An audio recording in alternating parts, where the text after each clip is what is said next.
these autopsy results didn't come out years ago? How come these autopsy results weren't used for the actual trial? Because let me tell you something.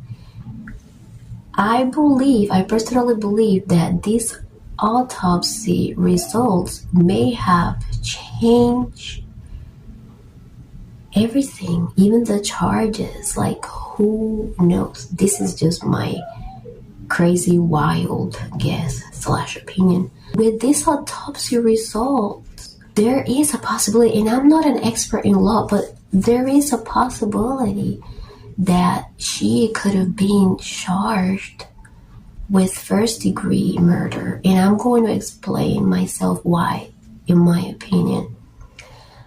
So, the fact that